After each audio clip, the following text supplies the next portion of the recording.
ဒါနဲ့သူတို့လေးယောက်သာတိုက်ကားစီးကြတယ်။ဝိုးဒီတိုက်ကားတွေကမိုက်တယ်ကွာ။ရေလေလမ်းကျက်ပဲ။ငတိဟိုဘက်ကောင်မမိဝိုင်းတို့ကိုတိုက်မယ်။ဒီလိုနဲ့သူတို့အဖွဲသားတွေလည်းနှစ်ယောက်တည်းတိုက်ကားစီးရင်းနဲ့ပျော်နေခဲ့ကြတယ်။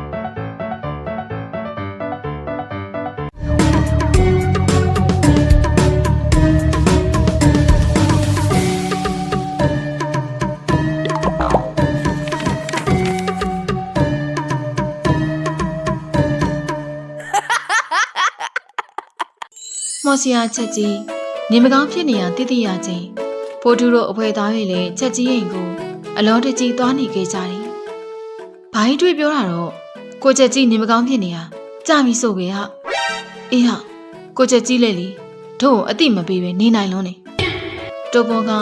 သူရှိရနေခက်သက်ရှောက်နေကြတဲ့တငယ်ချင်းတွေကိုလှမ်းပြောလိုက်ခြင်း။ဟေးငါလေစောင့်ကြအောင်လေ။လောနေပါတယ်ဆိုမှမြင်မြလာစမ်းမှာဝက်ပေါက်ရဲ့ငါလေးမပြေုံတမဲရှောက်နေတာပဲဟာ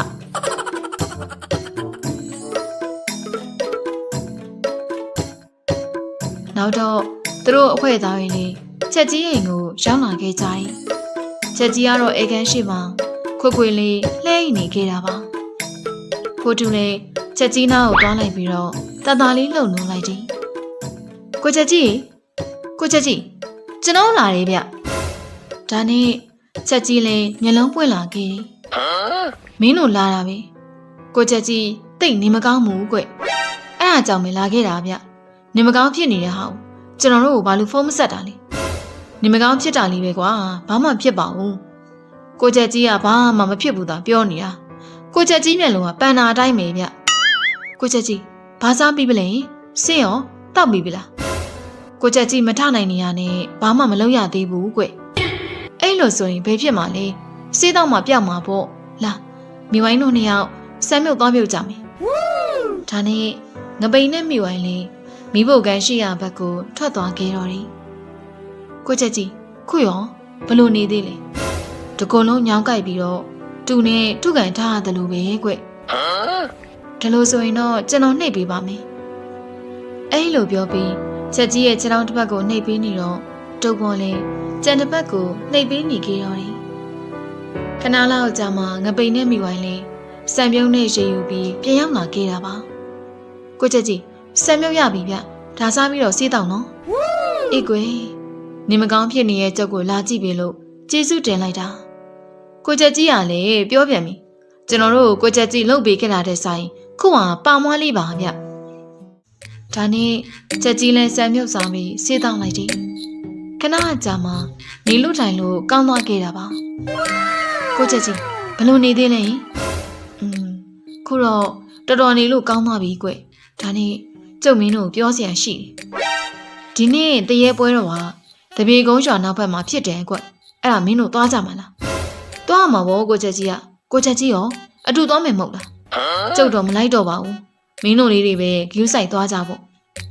အဲ့လိုပြောပြီးချက်ကြီးက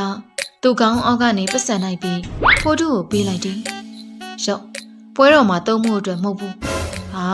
ကိုချက်ကြီးကလည်းလှုပ်ပြီးမဟုတ်ဖို့တော့မြေပြားစီနေဗျ။ယူသွားလိုက်ပါ။ဟိုရောက်ရင်လေမင်းတို့သုံးစရာတွေများမှာကွ။ပြီးတော့ပျော်ပျော်လေးကိစ္စဟုတ်ပြီလား။ညနေပိုင်းရောက်တော့မိဝိုင်းနဲ့စောင်းလေးရွာနောက်ကကံမှာရေခက်နေခဲ့ကြတယ်။ဒါနဲ့စောင်းငါတို့တရေပွဲတော်သွားဖို့ရှိတယ်ဟာအဲ့ဒါနေရောလိုက်ခဲ့ပါလားတရေပွဲတော်ဟုတ်လားတရေတွေလုပ်တဲ့ပွဲလားဟင်လူသားတွေကတရေတွေအတွက်လုပ်ပေးတဲ့ပွဲဟာအဲ့ဒီပွဲမှာအကောင်လုံးကတရေတွေလိုလိုက်ဝဲကြမှာဆိုတော့လူလားတရေလားဆိုတာမခဲချနိုင်တော့ဘူးလေဒါမှမပြောစရာကောင်းနေဟာဟိုငါတရေကြောက်တော့မလိုက်တော့ပါဘူးဟာပြီးတော့ငါအမေလည်းမလွတ်လောက်ဘူးဟာအမအဲ့လိုဆိုလဲမလိုက်ပါနဲ့ရေကက်လို့ပြီးပြီမဟုတ်လားသွားကြစို့မိဝိုင်းတို့လည်းရေအိုးလေးကိုစီရွက်ပြီးတော့ထွက်လာခဲ့ကြတယ်။နောက်နေ့ရောက်တော့ဖိုးတူတို့အဖွဲသားကြီးလည်းတရေပွဲတော်သွားဖို့အတွက်အဝေးစားတစ်တီနဲ့ထွက်လာခဲ့ကြတာပါ။မိဝိုင်းနင်ကအိတ်တီပါလွယ်လို့ပါလား။ဘာလဲ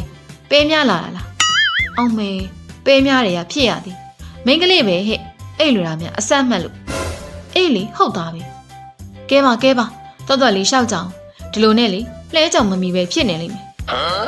ဒီလိုနဲ့သူတို့အဖွဲ့သွားရင်လေခက်တက်လေးရှောက်သွားကြတယ်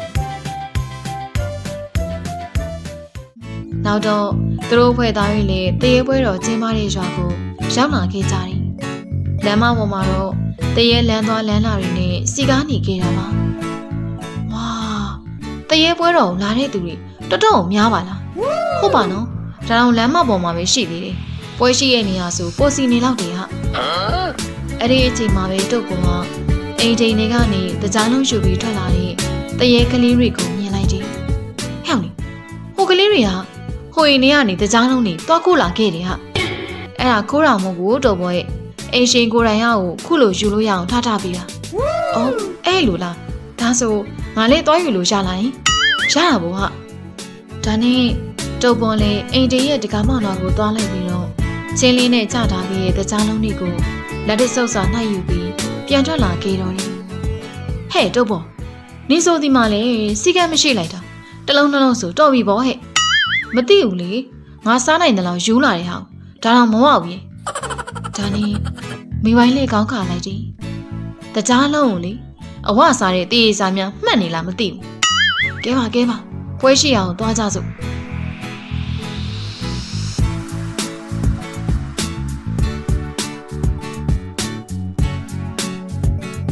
ဒီလိုနဲ့သူတို့အဖွဲ့သားတွေလေ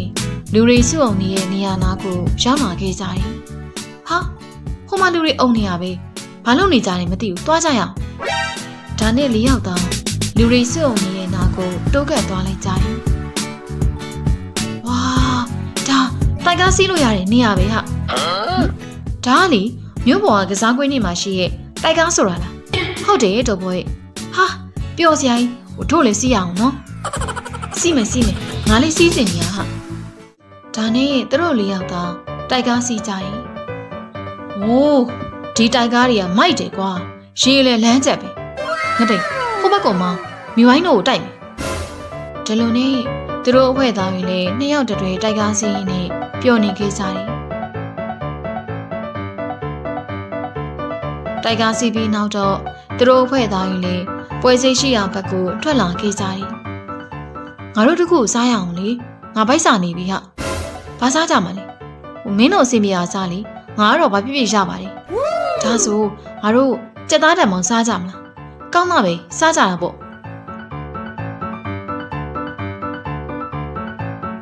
ဒီလိုနဲ့သူတို့အဖွဲ့သားတွေနဲ့ဓမ္မောက်ဆိုင်မှာဝင်ထိုင်လိုက်တယ်အရေးဓမ္မောက်၄ပွဲပြုတ်အေးရမယ်သားလေးဒါနဲ့တော့ဘုံကသူတို့နာကနေထထွက်သွားတယ်ဟဲ့အောင်မပေါ့ဘယ်သွားမလို့လဲဟိုနာခနာဟာအဲ့လိုပြောပြီးတုတ်ပေါ်လေးအာတောင်ပူစီဆိုင်ရှိကိုသွားလိုက်ပြီးတော့အာတောင်ပူစီတွေဝယ်နေခဲ့တာပါကိုကြီးတားကိုအာတောင်ပူစီ2ခုပေးပါဗျရမယ်ဗျာရမယ်ဒါနဲ့တုတ်ပေါ်လေးအာတောင်ပူစီ2ခုကင်ပြီးသူတို့နာကိုပြန်ရောက်လာခဲ့တယ်တုတ်ပေါ်ဒီမှာဓမ္မောက်တွေရနေပြီဟာဘယ်သွားနေရလဲဒီမှာလေအာတောင်ပူစီသွားဝယ်လာခဲ့တာရော့နေအတွက်တခုအော်အေးကျေးဇူးပဲ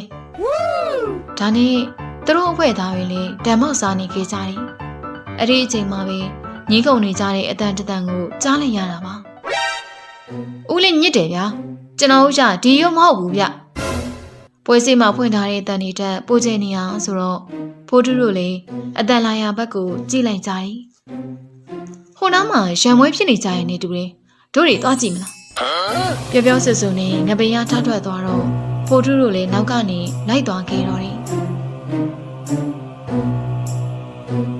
နောက်တော့ပိုးထူးတို့လည်းငင်းကုန်နေတဲ့ဆိုင်နာကိုရောက်လာခဲ့ကြတာပါဟမ်စောင်းမဟုတ်လားစောင်းလေသူ့နမဲခေါ်တဲ့သူကိုကြည့်လိုက်ချိန်မှာလန့်သွားခဲ့တယ်အမလီဟိုနေကမိဝိုင်းလိုက်ရင်ဟုတ်တယ်ဟာငါပဲတရေပုံစံပြောင်းထားလို့အော်အေးဟိုချက်ချင်းဆိုတော့ငါလေးတရေစီထင်သွားတာဟာဒါနဲ့တိုးကြောမင်းနဲ့ဦးလေးကြီးကဘာဖြစ်နေကြလဲဘာဖြစ်ရမှာလဲဒိုးရုပ်ပေါက်ထားတာတခြားရုပ်ခုပေးလာတော့အရုပ်ဟောင်းကြည့်လေဒါမှပြန်ပြောနေတာတိုးကြောထားလိုက်ငါပြန်ပေါက်ပြီမင်းဦးလေးကြီးတခါပေါက်ရင်ဘယ်လောက်လဲဒီဘောလုံးတွေကတစ်လုံး1000ဒါဆို9လုံးပေးဗျာဟိုမှာရှိနေတဲ့ရုပ်တွေအောက်ကြတာနဲ့နိုင်မီမဟုတ်လားဟုတ်တယ်နိုင်မီပြီးတော့အဲ့ဒီအရုပ်ပုံစံပဲရမှာမဟုတ်လားဟုတ်တယ် အဲ့ဒီရုပ်နဲ့စင်တူတာပဲပေးမှာโอเคလေငါပဲငါလည်းနှလုံးပေးအောင်ဒါနဲ့ဖိုးတူလေးဘောလုံးကိုပြစ်ပေါက်လိုက်ချိန်မှာချော်သွားခဲ့တယ်ဟာတည်တည်လေးချော်သွားတယ်ကွာဖိုးတူနောက်တစ်ချိန်ထပ်ပေါက်ချိန်မှာအယုတ်တရုတ်ကျသွားခဲ့တော့တယ်ရှေးကျသွားပြီဟဲ့ဒါနဲ့ဦးလေးကြီးလည်းကျသွားတဲ့အယုတ်နဲ့စင်တူရဲ့ရုပ်ကိုပေးလိုက်တယ်ရောက်ပြီမဒါနဲ့တော့ဟဲတကယ်လားကျေးဇူးပါပဲဖိုးတူရဲ့ဟင်းပြောလိုက်တာဒီတက်ကငါပြစ်တယ်လေပြီအဲ့လိုပြောပြီးပြစ်လိုက်ချိန်မှာအယုတ်တရုတ်ကိုထိမှန်သွားခဲ့တယ်ရှေးကျသွားပြီငပိန်လေးဦးလေးကြီးပေးတဲ့ရုပ်ကိုယူပြီးစောင်းကိုပေးလိုက်တယ်ရောက်ဆောင်နေယူလိုက်ငါ့ကိုပေးတာလားပြောလိုက်တာကျေးဇူးနော်ကျေးဇူးငပိန်ငါလည်းပေးအောင်လေအေးပါခဏလေးဒါနဲ့ငပိန်လည်းထပ်ပေါက်လိုက်ချိန်မှာချော်သွားခဲ့ပြန်တယ်တလုံးမဲကြံတော့ရမလားငပိန်စိတ်ရေးထားနော်ငပိန်လည်းစိတ်ရေးထားပြီးပြက်ပေါက်လိုက်ချိန်မှာအယုတ်တရုတ်ကိုရသွားခဲ့ရောတယ်ရှေးအယုတ်ရပြီဟဲ့နောက်ဆုံးရတဲ့အယုတ်ကိုတော့တုပ်ပိုးကယူလိုက်တယ်ငပိန်ငါယူလိုက်မယ်နော်ယူထားပြီဟာအိုးယူပါကဲငါတို့မုတ်တွေဝယ်ပြီးပွဲသွားကြည့်ကြတော့မလားသွားကြတာပေါ့နောက်တော့သူတို့ဖွဲ့သွားရင်လေအယုတ်တွေမုတ်တွေနဲ့ဇက်ကုံရှိကိုရောက်လာခဲ့ကြတယ်ခုနောက်မှာဖျားလို့နေတယ်အဲ့ဒီမှာပဲထိုင်ကြတာပေါ့ဒီလိုနဲ့သူတို့ဖွဲ့သွားရင်လေဖျားမနေရယူလိုက်ကြတယ်အယုတ်ရလာတော့ပဲဟာဒီရုပ်နဲ့ကောင်းပြီအိတ်လို့ရပြီနင်ကပွဲကြည့်ဖို့လာတာလားအိတ်ဖို့လာတာလားနှစ်ခုလုံးမော်ဟာကောင်းတာပဲဒါနဲ့ဆောင်ဘလို့ပြပြီးတော့တရေပွဲတော်ကိုရောက်လာခဲ့ရလေဟာအေးလေဟုတ်သားပဲငါလည်းမေးမလို့မမေးဖြစ်သေးတာနင်ပြောတော့ကြောက်တယ်ဆိုပြီးတော့အိမ်ကလည်းမလွတ်ပါဘူးဆိုငါလည်းဟိုတိုးကြော်လာခေါ်တာနဲ့လိုက်လာခဲ့တာဟာပြီးတော့တကားမှလည်းမရောက်ဘူးတော့ဘလို့မျိုးလဲဆိုတာသိကျင်လို့လीမပြောချင်ဒါနဲ့တရေမိတ်ကဘသူလိမ့်ပြရလဲငါဘာသာလိမ့်ခဲ့တာဟာဘလို့လဲလှရလားလှပါတော့လှပါကဲဟိုမှာမင်းသားနဲ့မင်းသမီးထွက်လာပြီပွဲကြည့်အောင်ဒါနဲ့သူတို့ဖွဲ့သားပြီလေမုံလေးစားလိုက်တရေမင်းသားမင်းသမီးတို့ဖြောပြတာကိုကြည့်လိုက်နေရှိနေခဲ့ကြရင်နောက်နေ့မနေ့ရောက်တော့ဖိုးတူတို့အဖွဲသားပြီလေဇက်ကုံရှိမှရုံလေးကောင်းလို့တခေါက်နဲ့အိပ်ပျော်နေခဲ့ကြရင်အဲ့ဒီအချိန်မှာပဲပြုံးလေးတရေကသူတို့နာကိုရောက်လာခဲ့တာပါဒီတရေကလေးတွေကပွဲပြီးသွားတာမသိဘူးနဲ့တူတယ်အဲ့လိုပြောပြီးလှုပ်နိုးလိုက်တယ်ဟေးကလေးတွေထပွဲပြီးပြီဒါနဲ့ဘိုးတူလည်းအရင်ဆုံးနိုးလာခဲ့ဦးကျွန်တော်တို့ဘာလို့နှိုးနေရလဲဗျပွဲပြီးနေပြီဟာမင်းတို့မပြန်ကြသေးဘူးလားဒါနဲ့ဘိုးတူလည်းဇက်ကုံဘက်ကိုကြည့်လိုက်ချိန်မှာဘသူမှမရှိနေတဲ့ပြင်ပွဲကြည့်ပရိသတ်တွေလည်းတယောက်မှရှိမနေတော့ပါဘူးဟေးထကြတော့မိုးလင်းသွားပြီဟာအဲ့ဒီအချိန်ကျမှအကုန်လုံးနိုးလာခဲ့တော့တယ်ပွဲပြီးသွားပြီလားဘိုးတူမျက်လုံးလည်းတေးသေးချာဖွင့်ကြည့်ကြအောင်ကွဒါနဲ့ငပိန်လေးမျက်လုံးကိုပုတ်တိုက်ပြီးတေးချကြည့်လိုက်တော့တရေတယောက်မှမရှိတဲ့ပွဲကင်းကြီးကိုသာမြင်လိုက်ရတော့တယ်တရေတွေဟာဘယ်ရောက်ကုန်တာလဲဘိုးတူမိုးလင်းနေပြီလေပြန်ကုန်ကြပြီနေမှာပေါ့တို့လည်းပြန်ကြစို့ငါတို့အိတ်ကျင်နေတယ်ဟာခဏလောက်အိတ်လို့ကြလိုက်အဲ့လိုပြောပြီးလှဲနေခဲ့တော့တယ်ဒါဆိုနေကြင်ခဲ့မှာလားဟာကြုံကဲဒီလိုဆိုလဲထပြန်မယ်လို့ဟိုဖျောင်းသီးတည်းကျွန်တော်တို့ကိုလာနိုးပေးလို့ကျေးဇူးပါပဲဗျရပါတယ်မနေ့ကပွဲကအရန်ကောင်းနေမဟုတ်လားဟုတ်တယ်ဗျဟိုဇပွဲအတန်လေးကျွန်တော်တို့ကိုချိုးသိမ့်နေသလိုပဲဟိုဒါကြောင့်အိပ်ပျော်သွားခဲ့တာဟင်းထင်းနေအဲ့ဒါကြောင့်ဆိုတာဒါဆိုဟိုကျွန်တော်တို့ပြန်လိုက်ပါအောင်မေဗျအေးကွာကောင်းပြန်ကြအောင်